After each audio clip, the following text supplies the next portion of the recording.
Olá, eu sou o professor Lucas e irei acompanhá-los nos próximos 3 capítulos do curso de Física 3. Neste capítulo, teremos conceitos como corrente elétrica, densidade de corrente, resistividade e resistência elétrica, força eletromotriz e alguns conceitos básicos de circuitos. Até agora, nós estudamos essencialmente cargas estacionárias, ou seja, no regime eletrostático.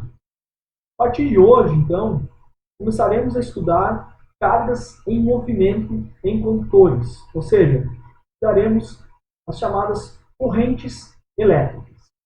O objetivo da aula de hoje é essencialmente discutir o significado de uma corrente elétrica e como as cargas elétricas podem se mover no interior de um condutor.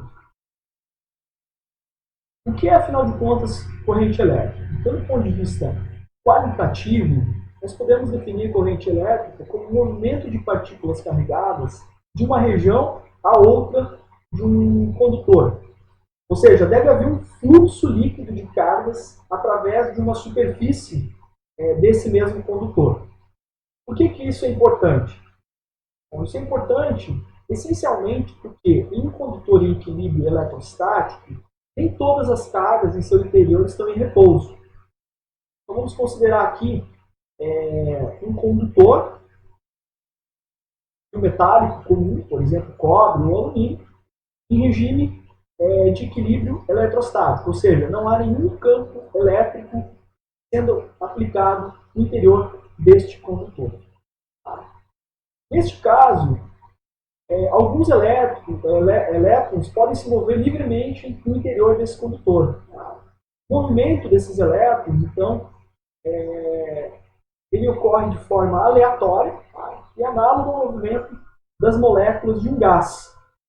Outro aspecto importante é que a velocidade de movimento aleatório, desses elétrons, é bem alta, da ordem de 10⁶ metros por segundo. Um aspecto fundamental aqui é que, se considerarmos esse movimento aleatório, tirarmos uma área de seção reta aqui, ó, registrada neste material condutor, nós podemos observar que, ora, esse elétron atravessa a área de seção reta em um sentido, ora atravessa em outro sentido. De modo que o fluxo líquido através desta área de seção reta considerada vai ser igual a zero.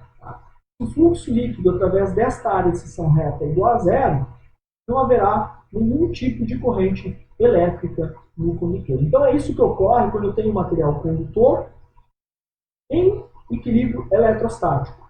Há um movimento aleatório dos elétrons, porém não há um fluxo líquido de cargas numa direção preferencial. Tá? Então, nesse caso, não há corrente elétrica. Como é possível estabelecer, então, uma corrente elétrica? Essencialmente, aplicando um campo elétrico no meu material condutor. Então, aqui vamos considerar novamente o nosso condutor em equilíbrio eletrostático. Então, nesse caso aqui, nós temos campo igual a zero, inicialmente. Temos a carga aqui em movimento aleatório, tá? De modo que o fluxo líquido através desta área de seção reta é igual a zero. O que nós fazemos agora, a seguir, então, é estabelecer um campo elétrico estacionário e constante, apontando para a esquerda. Tá? Então, quando a gente aplica este campo elétrico aqui, o elétron ele vai sentir a presença desse campo elétrico. De modo que vai também surgir uma força elétrica atuando no elétron. Tá? Essa força elétrica ela pode ser representada como produto da carga, no caso a carga do elétron, e o campo elétrico aplicado. Então esta força aqui, ela obviamente vai fazer com que esses elétrons eles migrem de uma região do condutor para outra região do condutor. Então eu vou ter uma força atuando nesses elétrons, vai fazer com que eles migrem da esquerda para a direita. Nesse caso, então vai haver um fluxo líquido através dessa área de seção reta considerada. Tá? Então, como eles estão migrando, o fluxo de carga se dá nessa direção, e neste sentido aqui, da esquerda para a direita, haverá um fluxo líquido um fluxo diferente de zero, de modo que haverá, então, nesse caso, corrente elétrica. Então, note que toda vez que aplicamos um campo elétrico no condutor, teremos fluxo de cargas através de uma seção reta considerada, ou seja, haverá corrente elétrica. Se essa carga estivesse no vácuo e não no condutor, essa força que surgiria nas cargas geraria, obviamente, uma aceleração, tá? E também um aumento da velocidade dessas cargas a cada instante de tempo, tá? De modo que essa velocidade iria aumentando indefinidamente. Contudo, quando essas cargas se movem no interior de um material condutor, elas frequentemente colidem com íons grandes do material, do próprio material, que permanecem praticamente estáticos. Então essas colisões, elas essencialmente vão fazer com que o movimento dessas cargas no interior do condutor seja muito lento. Tá? Esse movimento, então, ele é conhecido como movimento de arraste e é definido como a velocidade de arraste, tá? VA. Essa velocidade de arraste, então, é uma velocidade muito baixa, da ordem de 10 na menos 4 metros por segundo. Então, quando a gente compara com a velocidade média dos elétrons em movimento aleatório, a gente vê que há uma diferença muito grande. Então, essa velocidade de movimento aleatório é da ordem de 10 na 6 metros por segundo. Em contrapartida, a velocidade de arraste é da ordem de 10 na menos 4 metros por segundo. Ou seja, é uma velocidade bem lenta dos elétrons no interior do condutor. Mas se esses elétrons se movem tão lentamente, por que a luz surge imediatamente quando acendemos uma lâmpada? Bom, para tanto precisamos então entender o que ocorre quando a gente acende uma lâmpada. Então, quando acionamos um interruptor, basicamente o que fazemos é estabelecer uma diferença de potencial neste condutor, no circuito considerado. O campo elétrico gerado nesse fio, ele é quase instantâneo, então ele é gerado quase que instantaneamente. E os elétrons que estão no interior desse condutor, eles percebem este campo elétrico também quase que instantaneamente, começando a se mover quase que instantaneamente na direção preferencial, tá? Porém com uma velocidade baixa, velocidade de arraste. Uma analogia para entender melhor esse problema, podemos utilizar a analogia de um grupo de soldados, né, em posição de atenção, esperando um comando, por exemplo, para marchar. Então imaginem os soldados esperando. Quando o superior dá o comando, esse comando chega aos ouvidos dos soldados à velocidade do som, e aí eles passam a marchar. A questão é que a velocidade do som, que é a velocidade que a informação se propaga, é muito maior que a velocidade da marcha. Então todos os soldados começam a se mover ao mesmo tempo. No caso do acionamento de interruptor é muito parecido. Então o campo elétrico ele é estabelecido com uma velocidade muito alta, com a velocidade da luz. E essa velocidade ela é muito maior do que a velocidade de arraste. Então todos os elétrons vão começar a se mover ao mesmo tempo. Então eles entendem essa informação, eles têm essa informação quase que instantaneamente. Na prática, como é possível estabelecer uma corrente elétrica? Bom, então, basicamente, a gente precisa de um campo elétrico, né, para poder fazer com que essas cargas migrem de uma posição a outra do condutor. Como a gente consegue esse campo elétrico? Acoplando uma bateria, tá, no condutor. Então, podemos acoplar uma bateria e ligar um circuito elétrico num circuito fechado. Tá? Um circuito elétrico é basicamente uma trajetória que forma um circuito fechado, onde ocorre o movimento de cargas, ou seja, a corrente elétrica. Então, esse circuito elétrico vai fornecer basicamente um caminho para transferir energia de um local para outro do circuito. Então, aqui tem uma ilustração para mostrar isso com maiores detalhes. Então, quando ligamos um circuito a uma bateria, nós não temos o mesmo potencial em todo o condutor. Então, nós temos uma variação de potencial à medida que andamos pelo condutor.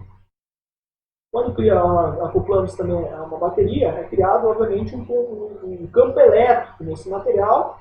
Vai surgir uma força nas cargas, né, que estão livres lá nesse material condutor. Essa força vai fazer com que surja um movimento em uma direção preferencial e, portanto, uma corrente elétrica. Após um pequeno intervalo de tempo, então, a corrente vai entrar no regime estacionário, ou seja, no regime constante, que é dada pela velocidade de arraste desses elétrons. Nós temos diferentes portadores de carga, dependendo do tipo de material. Então, o que são os portadores de carga? São essencialmente os entes que compõem a corrente. Como eu falei para vocês, esses entes eles vão depender do tipo de material considerado. Aqui eu vou ilustrar para vocês 3 tipos de materiais. Tá? Materiais metálicos, soluções iônicas ou plasmas e semicondutores. Então, no caso dos metais, que é o que nos interessa neste curso de Física 3, que é o que a gente vai estudar aqui, os portadores de carga, eles são os elétrons, então são portadores de carga negativos. No caso de soluções iônicas ou plasmas, nós teremos elétrons, íons negativos ou íons positivos. Já no caso de semicondutores, nós teremos a condução sendo feita pelo movimento de elétrons ou pelo movimento de vacâncias. São buracos, né, que representam a ausência de elétrons em posições de uma rede cristalina. Tá? Então, notem que, dependendo do tipo de material, podemos ter diferentes portadores de carga. No nosso caso, a gente vai considerar, então, metais, essencialmente metais, são portadores de carga, são os elétrons. Em relação à direção e o sentido do fluxo de corrente, para portadores de carga negativos, nós temos que a força e a velocidade de arraste, elas possuem sempre um sentido contrário ao campo elétrico aplicado. Então, se aplicamos, por exemplo, um campo elétrico da direita para a esquerda, como ilustrado nessa figura, nós teremos uma força contrária ao campo, ou seja, uma força para a direita, e uma velocidade desses elétrons, desses portadores de carga negativos, para a direita também. Já no caso de portadores de carga positivos, tanto a força quanto a velocidade de arraste vão possuir sempre o mesmo sentido no campo elétrico, ou seja, se aplicarmos um campo para a esquerda, a força também será para a esquerda, assim como a velocidade de cada um desses portadores de carga positivos. Em convenção, o sentido da corrente é sempre o sentido do movimento das cargas positivas. E a corrente é indicada, então, pela letra I. Em ambos os casos, a corrente I ela é indicada no sentido da direita para a esquerda. Então, tanto se a gente considerar um movimento de cargas negativas ou cargas positivas, a corrente elétrica, então, ela sempre estará no mesmo sentido. Então, de modo que a carga da sinal, né, o portador de carga vai ser irrelevante nesse caso.